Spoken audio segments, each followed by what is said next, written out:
சர்வதேச அரசியல் சூழல் மாறிவிட்ட நிலையில் இந்தியாவின் நெருங்கிய நண்பனாக அமெரிக்கா கருதப்பட்டது. ஆனால் அதன் அண்மை கால செயல்பாடுகள் பல கேள்விகளையும் எழுப்புவதாக உள்ளது. இந்தியா தங்களின் நெருங்கிய நண்பன் என்ற ரீதியில் அமெரிக்க அதிபராக கடந்த ஜனவரியில் பதவியேற்ற புதிதில் புகழ்ந்து தள்ளினார் டொனால்ட் ட்ரம்ப்.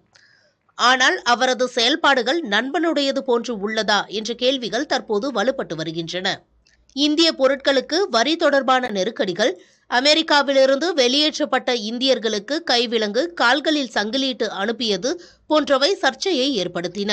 தற்போது பஹல்காம் தாக்குதலுக்கு பின்னர் அமெரிக்காவின் செயல்பாடுகள் மிகப்பெரிய அளவில் விவாத பொருளாகியுள்ளது. வர்த்தகத்தை நிறுத்தி விடுவேன் என கூறி இந்தியா பாகிஸ்தான் மோதலை தடுத்து நிறுத்தியதாக ட்ரம்ப் கூறியதும் பெரும் எதிர்வினையை ஏற்படுத்தியுள்ளது.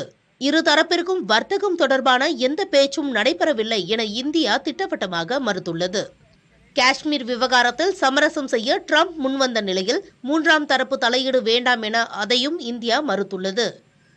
பயங்கரவாதத்திற்கு ஆதரவளித்து வரும் பாகிஸ்தானையும் பயங்கரவாதத்தால் பாதிக்கப்பட்டுள்ள இந்தியாவையும் ஒரே தட்டில் வைத்து பார்க்கும் ட்ரம்பின் பேச்சுகளும் அவரின் நிலைப்பாடு குறித்தும் மூத்த ஊடகவியலாளரான கமலேஷ் சிங் விமர்சித்துள்ளார்.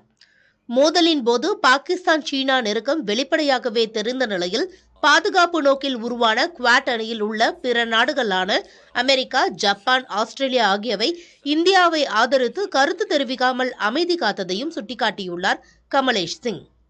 அமெரிக்காவில் இருந்து செயல்படும் IMF பாகிஸ்தானிற்கு 8500 கோடி ரூபாய் நிதியை அள்ளி வழங்கியது குறித்து விமர்சித்துள்ள அரசியல் விவகார நிபுணரான பிரம்மா சலானி, அடுத்து இந்தியாவிற்கு எதிரான போக்கில் உள்ள வங்கதேசத்திற்கும் நிதியுதவி வழங்கப்பட உள்ளதாகவும், இது தெற்காசிய பிராந்தியத்தில் அமெரிக்காவின் கண்ணோட்டம் என்னவாக இருக்கிறது என்பதை காட்டுவதாகவும் கூறியுள்ளார்.